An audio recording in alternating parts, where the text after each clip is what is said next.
Hey there, this is Matt, And this is Eugene, and we're in Somersault. and this is the Nebula Music Podcast.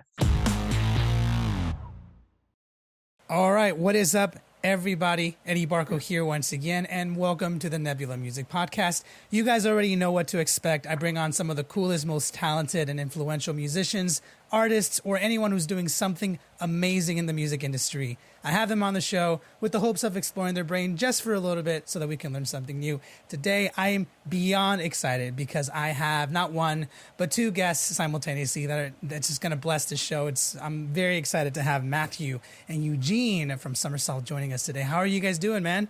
Doing good. Thank you for having us. Doing great. Thank you so much. We're excited. I'm super excited. Your vibe is so light. The minute that I picked up on the Zoom call, I was talking to Eugene, and then Matthew came in. I just felt so relaxed with you guys there. But this is amazing. I love the vibe that you guys have. Have you guys always been like that? Are you guys just super chill all the time, or what? I guess so. I don't know. Yeah, maybe. Is that what people say? Do people feel comfortable around you guys all the time? Like, hey, you guys are just relaxing. I don't know. That's the vibe I'm getting. I could be wrong. You guys could be super aggressive for all I know. That's like kind of something like whenever we met in high school. I mean, I think that was something we got a lot, was like that we talk the same, that we have like the same kind of cadence in our voice, the way we talk, and very like. I mean, I just feel like I mean, yeah, y'all are nice guys and stuff, and so yeah. I mean, I don't know why not, you know? Well, it's interesting because I feel like you two are both from Dallas, right? Dallas, Texas, if I'm not mistaken. Mm-hmm. Yeah. I'm not too experienced with Texas. Like, I love Texas as a state. Like, I was telling Eugene a little bit earlier, I've been to Austin, and I don't mean to. I don't know what the consensus is, but I do feel like to get the traditional, very clear Texas like vibe, you have to venture off a little bit from Austin, because I feel like Austin's a little bit of a modern town in the middle of Texas, you know. I just find your vibe so interesting. Are people from Dallas, and I'm not trying to generalize, but I'm curious in your experience, is your personality very common in Dallas? Like the way you guys are, like, super chill? I mean, I think for the most part, maybe, but maybe that's just the people, you know, that we surrounded ourselves with too. I'm not sure. I love that. I love that you guys are chill. Yeah, they. I mean, you know, where we grew up, it was like kind of a suburb. So there's just like, you know, tons of kids, and you know, of course, like with that, you know, it's like they're like, if you have your parents who are just kind of, if they're really Texan, like my dad's really Texan, and you know, the way his view of the world and everything is it's a little different than the way I've kind of like, you know, also we've kind of grown up with the internet, so it's changed. I feel like you can have different kinds of people everywhere around the world.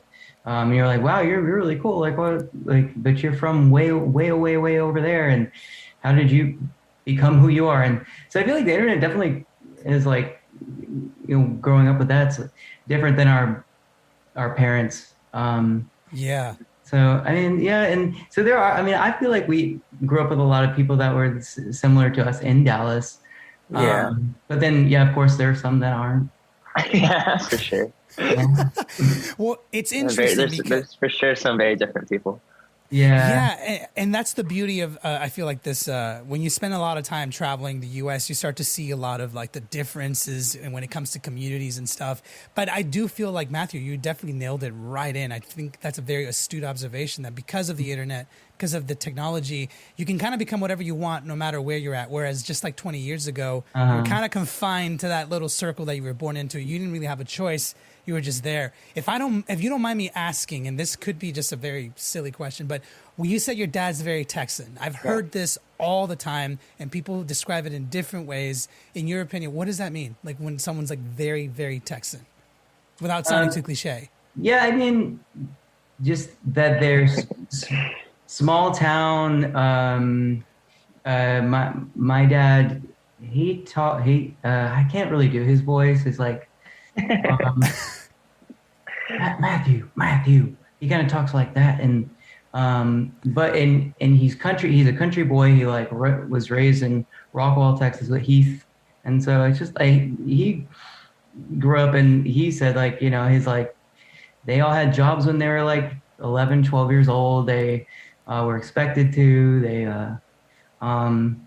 very confined to their little town Yeah. and just like have very strong work ethics. So I think there are things, you know, and they want, you know, like he's like, well, I worked really hard when I was young, and I want y'all to be able to have things I didn't have, and so there's that, you know, and I think it's weird because like I think a lot of older generation, they want the best for their kids, but then yeah, at the same time, you don't want your kids to be spoiled or Yeah, I get what you're deprived saying. of like work experience. So I think those things are, yeah, I don't know, but that definitely is kind of like that. And then of course Texan is, I mean, I feel like a lot of the stereotypes you hear about Texas are probably pretty true, right, Eugene? Like, I mean, Yeah, Dallas, you don't get a lot of that in Dallas because it's such a big city, and Houston maybe, but yeah, I mean, there's outside, Texas is so big, like, you know, outside the cities, you know, I mean, I can't say for sure, but some, you know, I want to say the stereotypes are pretty true. Pretty true across the board. I mean, I Yeah. love that vibe of like pulling yourself up from the bootstraps. I think that's something that carries over a lot in just not just in Texas, but you see that a lot like in the South and in a lot of the some East Coast states. Definitely like in the Midwest, you see that personality, which I totally understand what you were saying, Matthew, just a it's couple like, minutes ago. yeah, it's like brooding, like grit. Yes. Yeah, sometimes like my dad's a little bit more on the lighter side, but there are some people that, yeah, in Texas like do not take. You know what I mean? Yeah. I think They will get in your um, face. Yeah. I love that. I Yeah. love that. And I want to explore that a little bit. But before we move forward, I have been doing this for the past year or so with artists that have come on the show. And I just find that it's very important. And even though now, thank God, I do feel like this pandemic, hopefully, fingers crossed, is basically over now. Things are starting to open up. I feel like in Texas, things never really closed, from what I understand. But I just want to understand a little bit about how you two handled the quarantine. Different musicians handled it very differently. Some people got very creative. Some people, unfortunately, had some emotional things going on. I don't know, but I'm curious for you two. Was it okay? Did you guys come out of it stronger? I don't know. Just walk me through how was this past weird ass year. Yeah. We've never had this before. You know? Yeah. Yeah. Definitely a weird year. I mean, me and Matt spent a lot of time working on music and writing and recording and whatnot. Also, just we both had some big moves, kind of, you know, to different. I just moved to San Francisco, and Matt's about to move to Dallas. And yeah, it's been good creatively, and we're both homebodies too, so it didn't seem that big for me, you know, like too big Yeah. of a difference from my regular home life. Yeah. Yeah.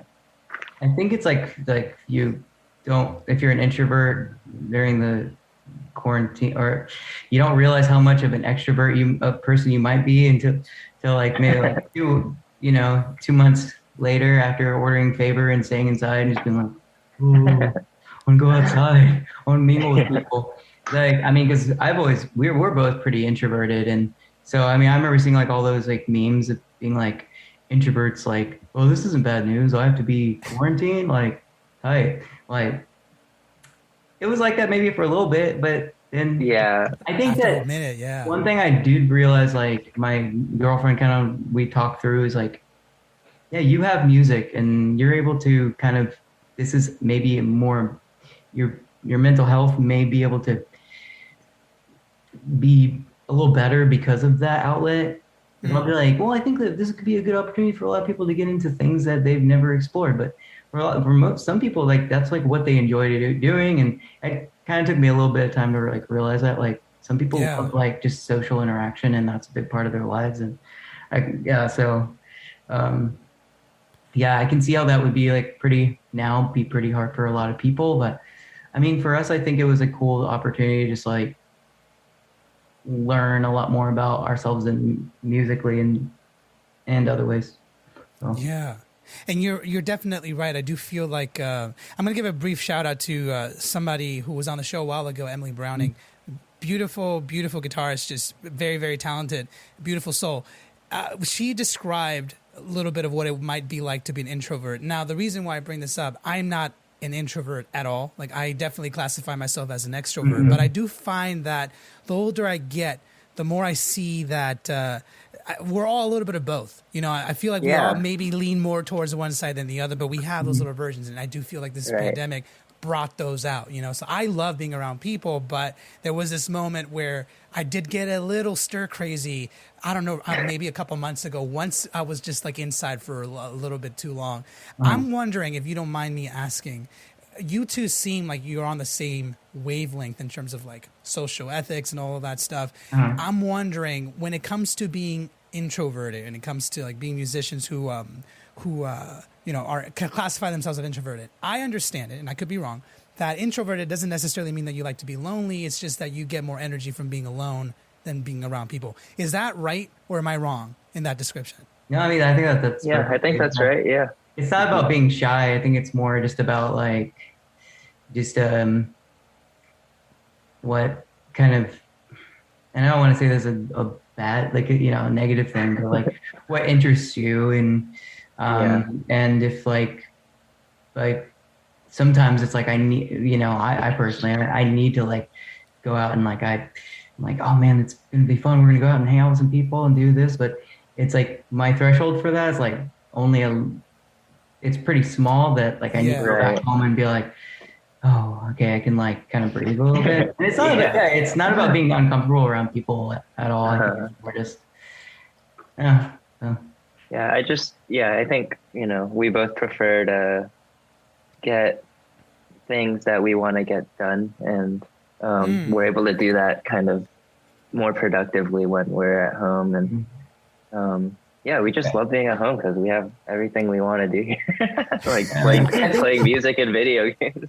I think that is like that tale as old as time with like, you know, the artist is like, you kind of have to like choose a life of being, you know, being lonely to do the things that you like, to do your art, and sacrifice social experiences. But then there's that kind of other side where it's like, if you don't have social experiences, what the hell are you going to write about? So right, exactly.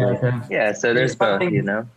I try to just like remember, like, okay, if I'm out, like, you know, like, who knows what's going to happen? There could be something inspiring. Yeah, it's cool. I love that. No, continue. Sorry. I was just gonna say, I think as artists, we just like to work on our craft a lot. So, you know, being by yourself is one of the best ways for that. You know what's cool about that? That it's something that it's such a beautiful thing to understand somebody else's experience, to see how they process art. And I also find that as a culture and musicians in general, there's always these shifts, almost like a tide. You know, things change as society changes a little bit.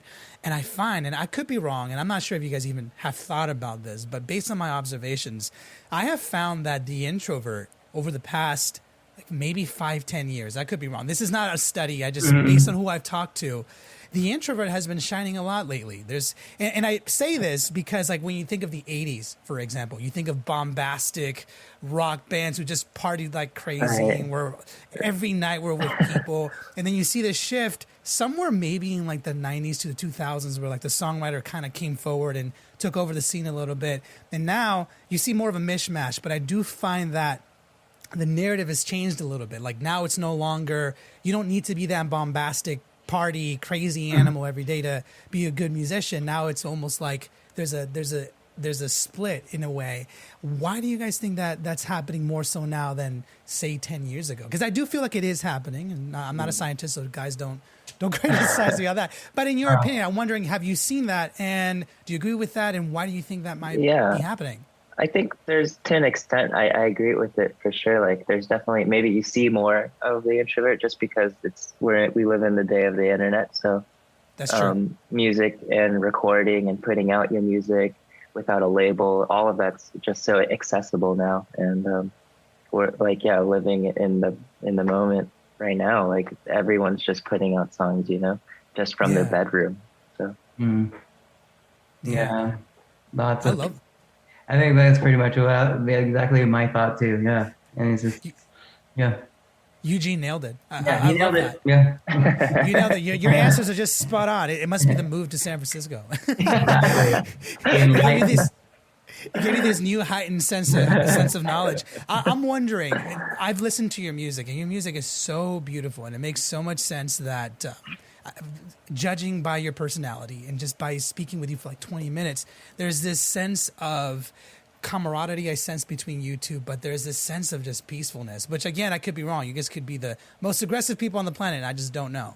But I see it so much and I hear it so much in your music. And I think it's so cool when you can see that, when you can see someone's personality and then you just hear their music and it makes so much sense. I'm wondering, had you guys not been the way you are in terms of like introverted and fun, and actually backtracking a quick second, you guys met in high school, right? Or when did you guys meet? In high school. In high school? Yeah. Okay. So I'm curious, have you guys ever wondered what kind of music, or rather, do you feel like your personality is 100% connected to the kind of music you guys make? Or is there some other external force or other events or I don't know, other things that might contribute to why your music sounds the way that it does? Super peaceful, super chill, but still like a good pop song. You know what I mean? Mm-hmm. I'm maybe just rambling, but I'm curious if that makes sense. Yeah. I mean, I think that it's just try to be as honest as possible of like how kind of displaying feeling and emotion and charisma through melody, like trying to be like a little funny here and then like a little bit serious here, but it does kind of, it never goes into a like angst, I guess. Yeah. But we do have angsty moments, as everyone does, like with like just the way we feel about things in our lives, or when things happen to us, or if we're having a bad day, or or if like on the flip side, just trying to write about something very simple and happy. I just trying to do it our best in our way. I mean, and I don't want to speak for Eugene, but I feel like that. What do you think? Yeah, I think, I mean, I completely agree with you. Yeah. Yeah. I mean, I don't know. It's like, when you're like you want to be like somebody else and be someone different, like, or like you see someone do a video on TikTok, or you see like someone out like on out in public just being like brave as all hell, and you're just like, I just want to be that person. But it's like you can try to do that musically, but it's just not you, or you want to recreate the sound and it's just not you. And then just kind of being like, okay, I should probably just stick to being what I know. But we do try to branch out at some, as much as we can. Yeah. What's interesting about what you just said is I feel like so many musicians, and I do appreciate you bringing that up because I feel like it's incredibly important. But the analogy that you used was very beautifully put. I feel like as human beings, we all have had that moment at some point in our lives where we've looked at somebody who's either an opposite or doing something that we are not doing, that maybe on a subconscious level we want to relate to somehow. Maybe we don't want to do it. There's something about it that's captivating. And I find that in music it's very prevalent. Like there's so much music and so much differences that it can be very easy to be an artist who does their thing and then someone else does something polar opposite and you're like, oh wow, that worked really well for them. I wonder if I was more like that, would that work for me? Has the band or you two ever come across that as a duo at any point in your career? I mean, you started talking a little bit about it, and I wonder, I imagine you might have, because as a drummer myself, I know I went through those moments too, but I'm curious, as a unit, as a band, has that ever happened in your career, and is it still going on, or do you feel like you just found your path and you just kept going with it? I mean, I think no, you go ahead. Go ahead. Oh, I want to say, like, I think, most of our songs come from a genuine place, and when we write them, it's never like we have the intention for it to be this kind of song, it just kind of happens naturally.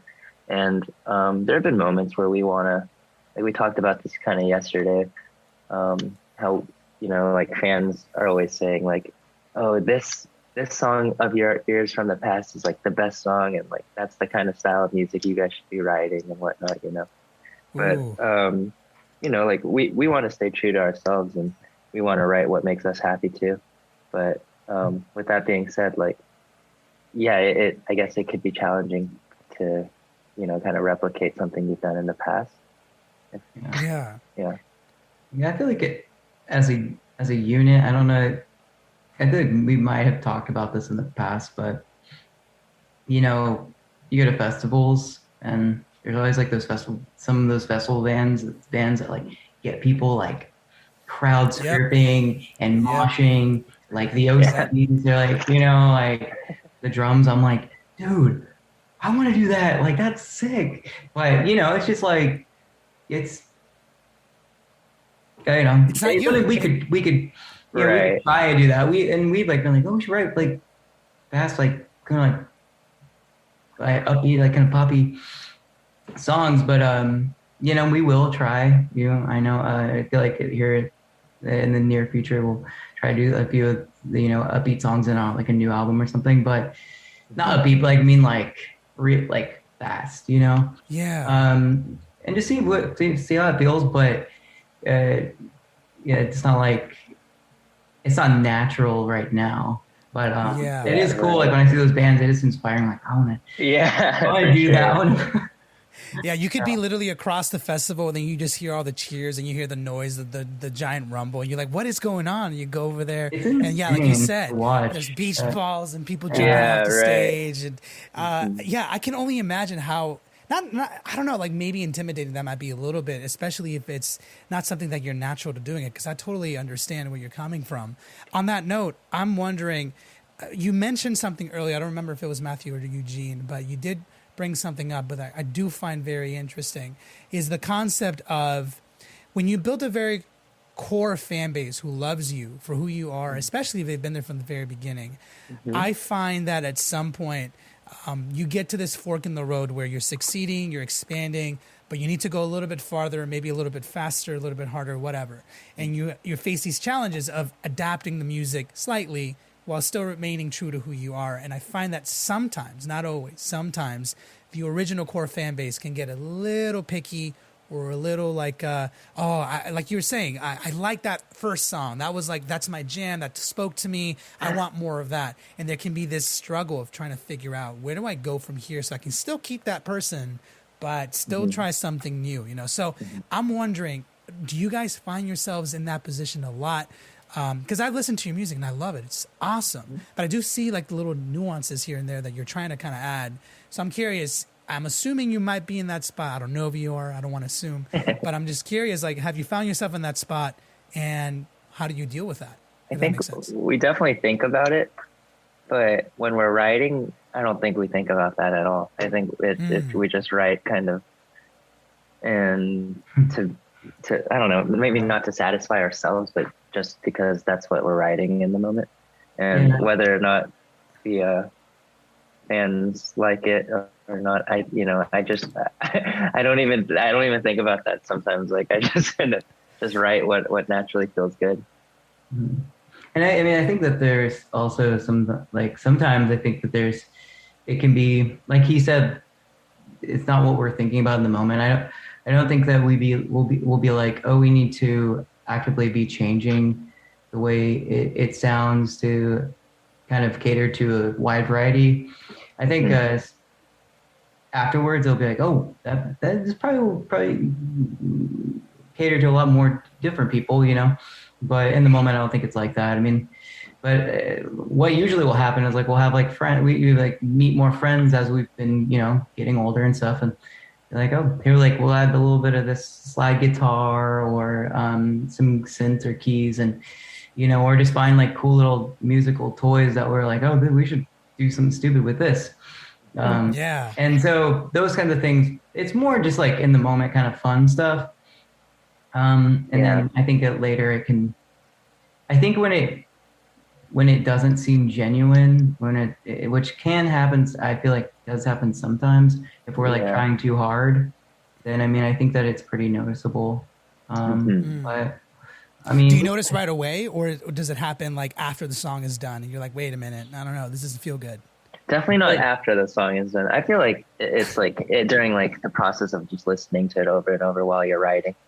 Yeah. Yeah. yeah, And Yeah. also to go on that previous question, I think like as we grow as artists, I like to think that our fans are growing with us. So you know, I like to think that, but you know, who knows how much of that is actually true. Well, I think it's true, to be honest with you. It seems like you guys have a very loyal fan base that has been with you guys through and through for years, which is cool. That's very hard to do, which is actually something I want to explore, because what's fascinating about you two, you know, Somersault, you're from Dallas, Texas, but yet you create almost this like surfer vibe, Hawaiian, very Yeah. West Coast type of music. There's this thing that in there that doesn't make any sense, and maybe that's why it worked. Because it's just like so random. But I guess what I'm curious about is, where did this style originate from you two? Like, I imagine you listened to music, you had influences, but I want to know a little bit more. Like, how did Somersault, how did that style come to be? I mean, I feel like it just. I mean, for me personally, it's if I could just put it like right in like just very simple, like my mom and my dad like listening to like, you know, Paul Simon, the Beatles, and like Jackson 5, and like just Oh, nice. you know, those like three bands. I remember like being a kid and being like, what is happening? This is so, it's just like instant catch. And then Yeah. just kind of like exploring those kinds of bands, and then for some reason it ends up in like being like this kind of counterculture, kind of Cali thing that, you know, you kind of gravitate to, like where that, Yeah. I don't know, you know, what, and that's California's rock and roll sound. And then like just, Yeah. and then discovering other bands that just like have, you know, kind of fit around that genre, and then just wanting to do that and recreate that in some way. Yeah, and when we were in high school, we were just playing, like, I don't know, pop rock, not really with the influence that of like a beachy kind of sound. But then we started really getting into like bossa nova and some surf rock and stuff. Really? And I think that's kind of that's like when we started really writing like that whole Driving to Hawaii EP and stuff, after we kind of fell in love with bossa nova. Yeah, we were listening to that album Wave. Wave by Antonio Carlos Jobim. Yeah. Yeah, we were listening to that a lot, and then like just a lot of like the Tropicalia artists too. And there was a band called called Lil Joy, which is Members of the Strokes. Yeah, it's Really? the drummer from the Strokes. Rodrigo. No, that's Francisco Emer. I can't say his name. Yeah. Little Joy, you said it's called? Yeah, Little Joy. Yeah. It's the It's drummer like from the Strokes, and Check then that out. Rodrigo. yeah, I'm super cool band. not sure how to say his last name, but Rodrigo he's from a band called Los Hermanos. Los Hermanos, right? And then Binky Shapiro, who is like some kind of Singer like a from Hollywood New York. Yeah. singer songwriter, and they just did a trio thing. Only released one album, and we listened to that for the first time when it came out in 2010, I think it was, and we were like, "This is what we want to do. We want to do this kind of music," because it was just like a combination of bossa nova, surf rock, folk rock, like Right. Ease revival. It was just very really cool. world, and that was like the first moment I was like, this is what I want to do. So and I think Eugene felt the exact same way. I was like, all of our favorite things just mix into one. That is beautiful. You know what I love about bossa nova? One of my favorite jazz tunes is Blue Bossa, Bossa Nova.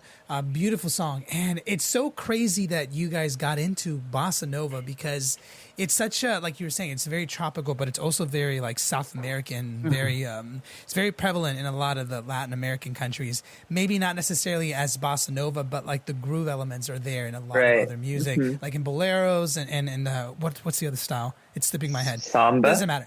A little bit of samba, yeah. But samba is basically a fast bossa nova, except with like Right. the downbeats on the two. But anyways, my point is, you guys took the very minimalistic approach of bossa nova, which is a very simplistic style. It's very simple when done like the traditional way, and added more of like a I don't want to say like a straightforward groove to it, but I can totally get that sense. Now, before I digress too much, Like, before I digress too much, that's like pretty much right on it. Yeah. yeah, and you guys managed to just emulate that so well and making it different. Now, one of the things I was curious about when I was listening to your music, you have this song, the song that's the name is Monday Fácil. There you go, Monday Fácil. I love that song. And you mentioned a band, Los Hermanos. Am I safe to assume that there is some Spanish or Latin American influence in your music repertoire? I know we were talking about bossa nova, but bossa nova is kind of like jazzy, and it has expanded beyond Latin America. But beyond that, I'm wondering, has there been a lot of Latin American or Hispanic or Latin influence in your musical taste and approach to Somersault, or not? I'm just wondering.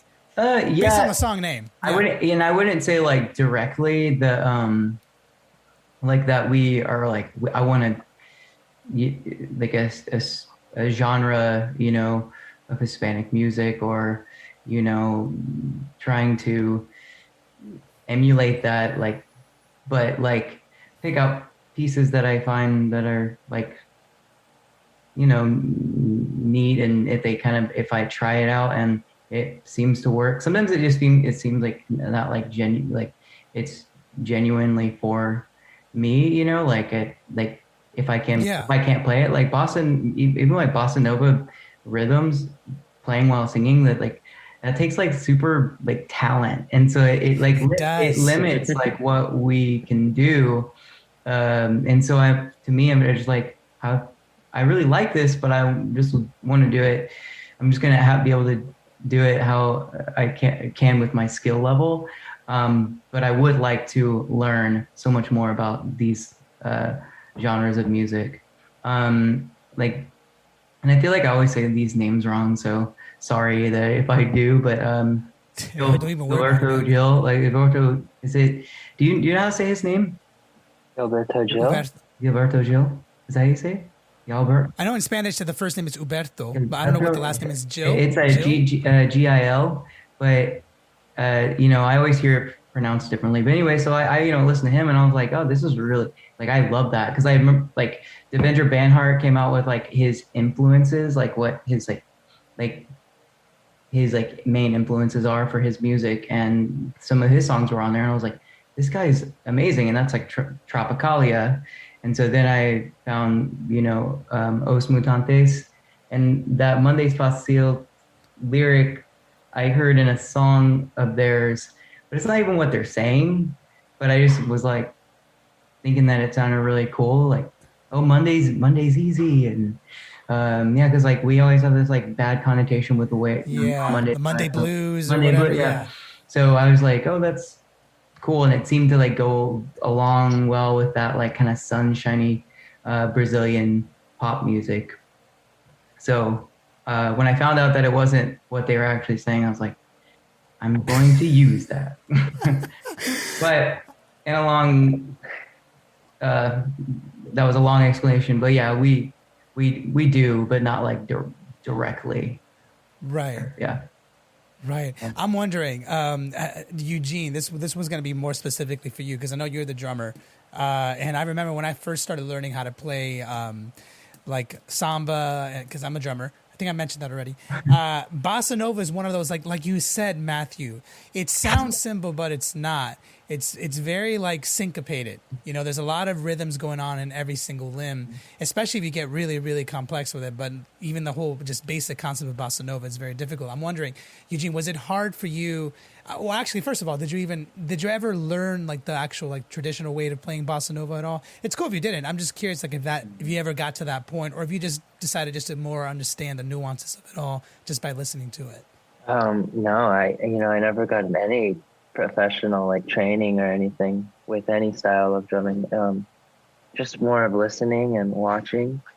Yeah. Trying to adapt and doing the best I can and stuff. Which is probably the best way, to be honest with you, because then you get that feeling. Because a lot of the But, bossa nova, samba, almost all of it, while it can be trained professionally, you find that a lot of the traditional players they learn by ear. Because there's a sort of respect towards being able to feel it. You got to feel it before you can read it or write it. And so that's probably the right way to do it, to be honest, Eugene. that makes me true. glad. It's true, man. But I love that whether or not you have direct influences or not in your music, I can hear the vast majority of influences that are in Somersault, which creates this unique genre in itself. Now, before I move on, there is one thing I wanted just to clarify. You mentioned, Matthew, Tropicalia, right? When that genre specifically, I think I know what it is, but what is it specifically? Like, what is Tropicalia? I know you mentioned some names, but I'm trying to figure out what it is. It's so I guess it was like a movement in Brazil that basically took aspects of Tropicalia and samba and psych rock and kind of like made its own kind of a bunch of. I mean, I think it's a kind of like not that many artists, but during I think it was 1967, 1966. And they all kind of had just made a genre of music that is I feel I mean I think it's very like it seems to be pretty what am I trying to say? It's not like it's very specific with how small of a group it was, but I feel like it definitely opened a lot of ears to like introducing like South American folk kind of music and kind of combining like psych elements, because in the 60s there was like all those like kind of noise psych bands that were happening in the US. What an era for music, man. What an era. So much experimentation happened then. Yeah.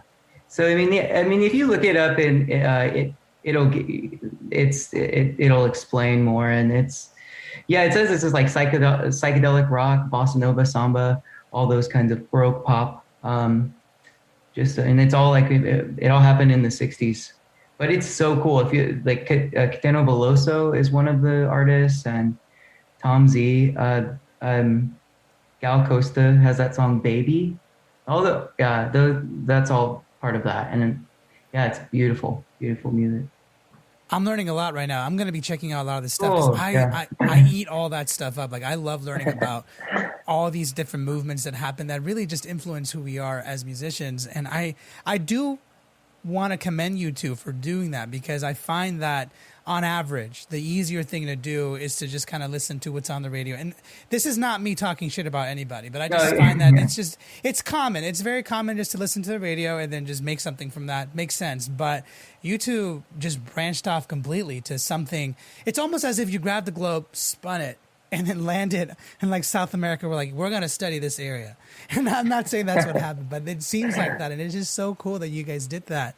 I'm wondering if we could backtrack like to those early days when you guys first started putting out music, maybe even like during that first album period. What was it like trying to play this style of music in Dallas and in Austin? I imagine Austin might have been a little easier because Austin is a bit of a melting pot. But in general, like, what was it like those first early days for Somersault when you were messing around with the style and putting out music? Was it well received? Did it go fast? I don't know. Like, I'm curious what it was like. I think it was more of like just like a party thing whenever we were in high school. Yeah, in Dallas. Yeah, in Dallas, because like we were just like, in our senior year, house shows and we'd stuff, have like house shows, and people would have us play, and those were fun. But it wasn't like it wasn't anything serious. But I mean, Austin, when we got to Austin, it was a lot more accepted for sure. Yeah, we're trying to inject ourselves into the music scene there, and playing in.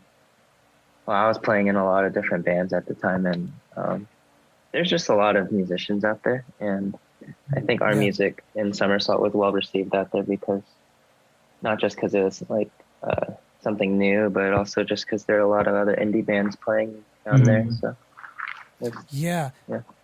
Yeah, I'm curious. I know that Matthew, you're still living in Austin, right? But you're about to move to Dallas, if I'm not mistaken.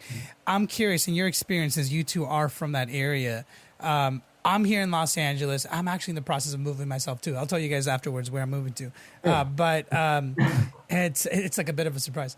But I have heard just through the grapevine. You know, I'm from LA, so there's a lot going on here all the time. But I have seen this shift where, because of that pandemic, actually, people are just kind of starting to venture off wherever they want. Florida, some people are going to Detroit, but Austin has really seen a huge boom in population even before the pandemic started. So I'm curious, is there a shift in terms of music, of what's going on there? Do you see like a much better music scene than there was when you guys were there? Or I don't know, I guess I'm just curious in your perspective.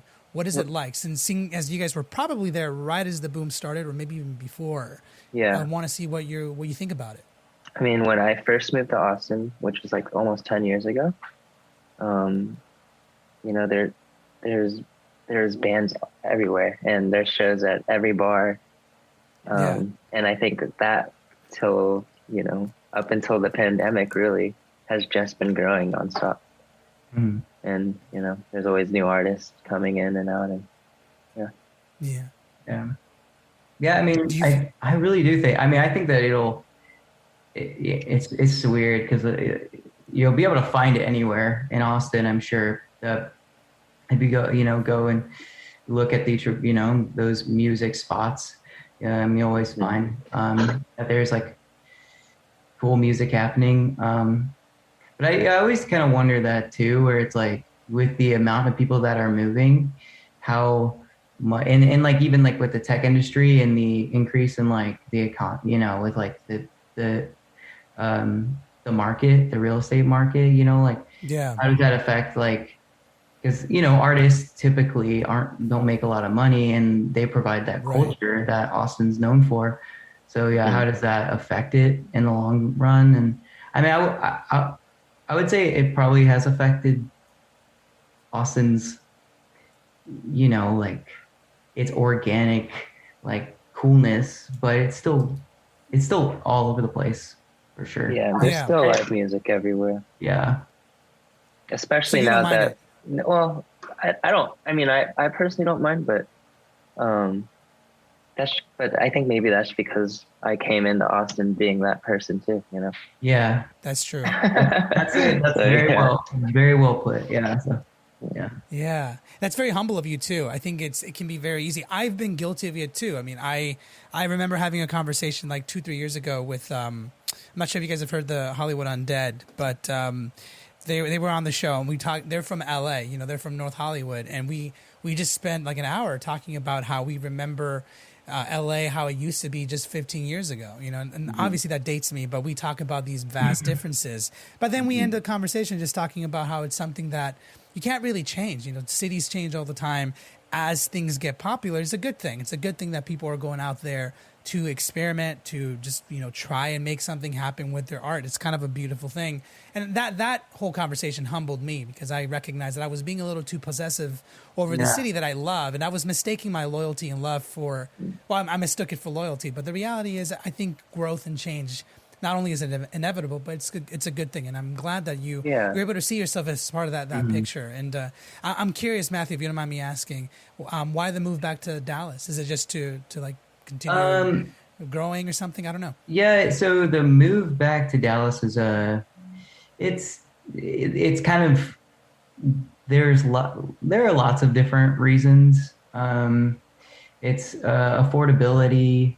Yeah. So, and then my parents live there, and so I actually have a son now, and so I'm like, congratulations. thank you. So I feel like just allowing him and them to have just the opportunity to grow together and just like be close. And it's something like that I kind of I feel like I had to like sit with for a while and be like, because I kind of wanted to move out with Eugene too, and then those plans kind of changed as I was like, thinking a little bit more in long term, some, Yeah. you know, with my son and everything. So yeah, I mean, I'm excited. I'm actually excited, and I mean, the cool thing is like, Austin, super close, and I mean, we, never anything wrong with having grandparents help.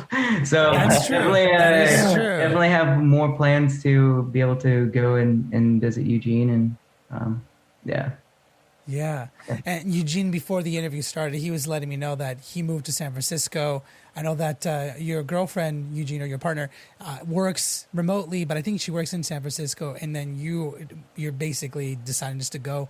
Are you loving San Francisco? Like, is this the spot for you, like, to stay for a while? Or do you feel Yeah. like you're just kind of open to see like what happens, where you Yeah. go? You know? A little bit of both, but yeah, I'm totally in love with the city, and just everything that it has to offer, being right by the ocean and the bay and Yeah. all the nature. Yeah, I love it. Yeah, I'm totally Yeah. in love. It's a beautiful city to be in, man, and I know that you're gonna love it. I know that it's a great place to be in. I know the music scene there is growing too. It's very interesting what's Yeah, happening. In I'm super San eager Francisco. to get involved in that too. I love it, man. Like, well, sorry, go ahead. yeah, Sorry. yeah, I was going to say, I feel like, yeah, San Francisco's like that manifest destiny kind of like thing, where it's just like, you're just like, Yeah. the last place and it's the most beautiful place in the U.S. And yeah, no, it's like every time we go there, it's just, so cool. It's beautiful. It's a great crazy to experience. think like it's only 7 miles by 7 miles. It's not that big. Yeah, It's- it's tiny, but it's, I mean, it's tall. It goes up. oh yeah, But yeah. Yeah. It's kind of like Hong Kong in that way a little bit. But yeah, no, it's not very huge compared to other places. But I'm happy for both of you because it seems like not only did you carve out your own little corner in the music scene, which is a very hard thing to do first and foremost, and not only did you do that, you cultivated a very loyal fan base, but you just explored these not strange, just like, I don't know, like it's not what I would have guessed. If someone would have told me, hey, there's this band from Texas, and what kind of music you think they listen to like create their style, Right? Yeah, I would yeah. not have guessed Bossa Nova or any of that. But it's so cool, and I love that that's your story. It's so unique. You've given me a lot of bands to check out, which I'm definitely I might play some here at the end of the episode. But I want to Cool. say thank you guys so much for being open and talking about your story a little bit. Before I let you guys go, tell me a little bit about what you guys got going on. I know you have a new album coming out. Do you guys have any shows planned? I know that quarantine is technically almost over. Lots of festivals are being planned. So here's Yeah. hoping that you can get a little busy here coming the next couple of months. So let me know. What do you guys got? Yeah, our album comes out on the 25th, Sequoia Moon, and we're really excited for that to come out. And yeah, we have a tour coming up in the fall and a little smaller tour coming up in the end of July. Great. Where are you guys going? Oh goodness, we're going. So we're actually gonna go to some new places that we've never been to. We're doing a whole full U.S. tour, and that's September through November, and then the July ones we're doing Birmingham, Nice. Charleston, and Jacksonville. So we're doing those. Just some like Southeast summer shows. Beach. They're beachy Beachy. shows. You guys are going to fit right in. Are you bringing the kid along, Matthew? Is that your son? Not yet. Our management was like, he's like, this is gonna be great. This is gonna be so much fun for you. Touring won't be.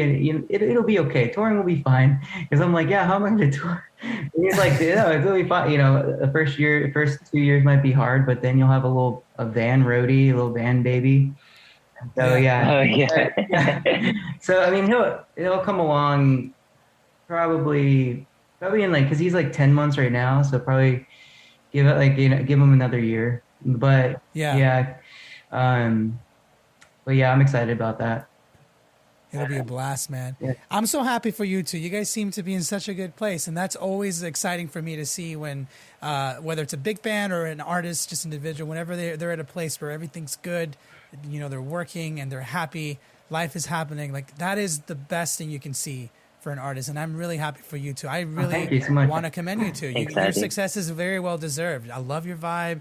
You earned it, man. Seriously, well done. Thank you so much. Yeah, and I think it's cool because like I think a lot of I hope a lot of people that you're coming out of the chaos of 2020 are getting back to that feeling of feeling mentally healthy or thriving again, and right. or if not, that they're like finding those steps because yeah, it was looking pretty gray there for a little while. But Yes, it was. Yes, it was. But I think we're out of this. I think we're in the clear. Yeah. Yeah. Lots of beautiful things coming, that's for sure. Yeah. And I mean, clearly, based on your experience, there's a lot of good things happening. And so 2021 isn't over yet, and I think we can end it with a bang, to be honest with you. So a lot of work to be let's do done it. still. Yeah. Yeah, for sure. A lot of work to be done. Eugene, Matthew, duo from Somersault, you guys are fucking awesome. Thank you so much for being on the show. I really appreciate it. Thank you. We appreciate it. Appreciate it so much.